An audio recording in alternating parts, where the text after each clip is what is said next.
I am a huge fan of DBD, whether that be Killer or Survivor. However, it's quite noticeable to realise how much behaviour have ruined its community and its public image.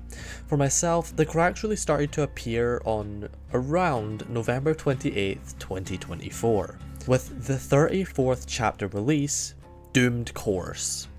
And that is, of course, the Houndmaster. One of the highest negatively reviewed DLC chapters in DBD's history. Some people online call it worse than the Twins. However, I won't comment on that, as I really wasn't playing during Twins release, and I don't think it would be fair judgment for me to do something like that. But from what I've seen online, I can kind of see where people are coming from. Now, we have all seen the bugs of Houndmaster floating around from back when she just launched, like floating around online. And honestly, this is where the tears in DBD's armor really started to show. Although members who have played longer will be able to say further back, you know, when the armor started getting knocked down from DBD, I just don't feel it right on saying anything about that time, since I didn't even play the game on her launch. Like, I played like the Frost, the Bone Chill event during that time, and she was extremely buggy. I didn't play the PTB, but I did play during that time, and personally I didn't play her, but I did see the bugs. However, even with this horrible launch, behavior decided to do something that made the community outraged. That being, and I'm quoting here, nominate Dead by Daylight in the Labour of Love category for the Steam Awards. Best believe that the community hated this with all their might. With countless bugs in the game at the time, and with a killer launch so miserable, it's clear to say DBD shot themselves in the foot here.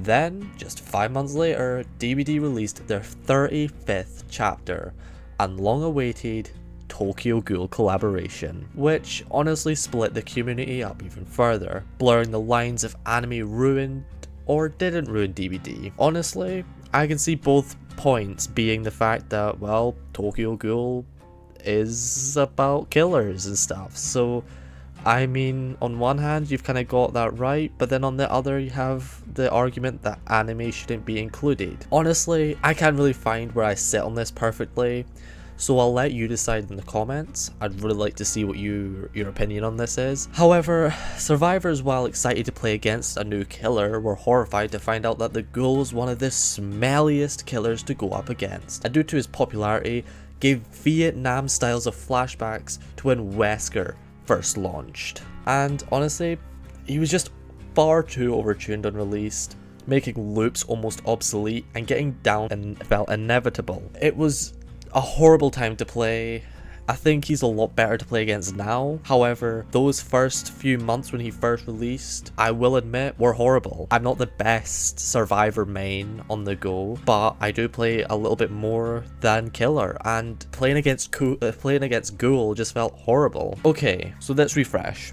2 bad chapters in the space of 5 months is rough. However, during 2025 we got 2 more chapters till this date that the community were ecstatic over. The first one being on the 17th of June 2025, and Dead by Daylight's 36th chapter being FNAF. This was huge.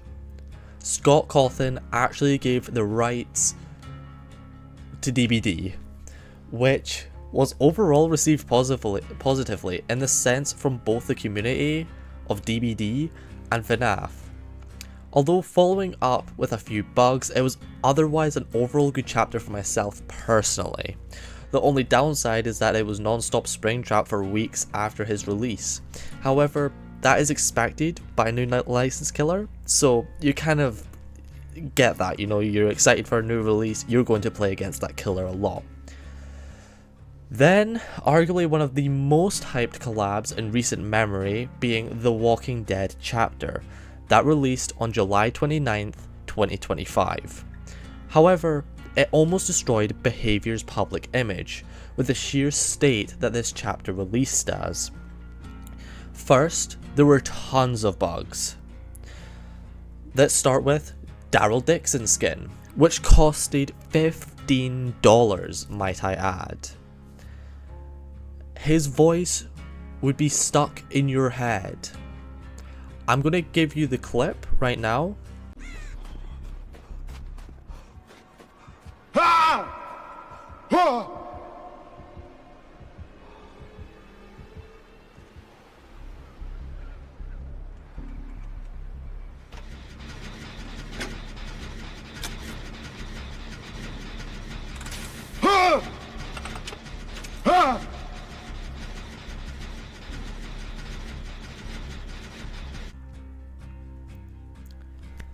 And the exact same thing, in the sense of a bug, was Michonne's voice lines, where you can hear one of the developers in the background.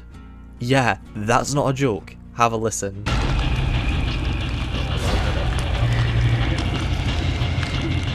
Oh, I love how that trailed off.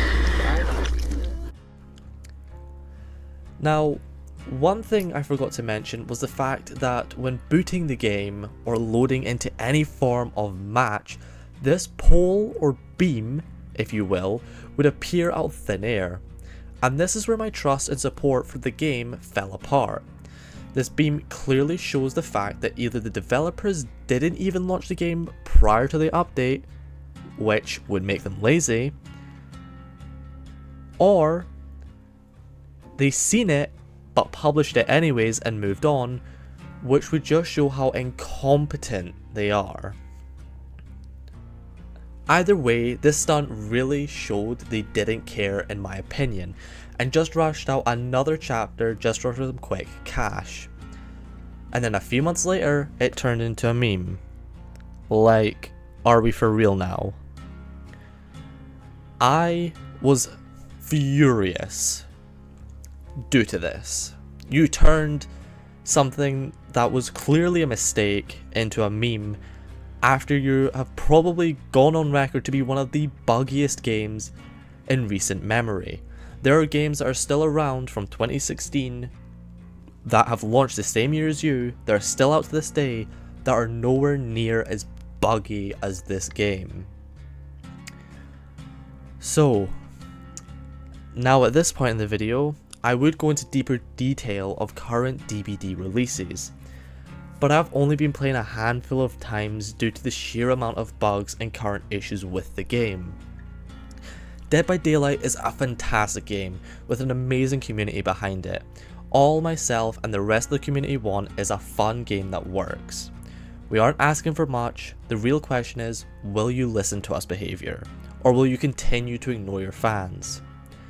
To those who made it to the end of my video, I really hope you enjoyed my first Dead by Daylight video, and if you'd like more, just comment down below. And if you'd like to see me play DBD over on Twitch, let me know. I would really like to hear your opinions. I would really like to hear what your current feelings are on Dead by Daylight, and what your feelings are on the new recent PTB releases. I've been keeping a very close eye on these, and I will link some videos down below which I feel like can give more detailed insights to the game and what it's currently like, as I just wanted to voice my own opinion. I love this game and would only like to see the best for it. Anyways, I will see you all in the next one.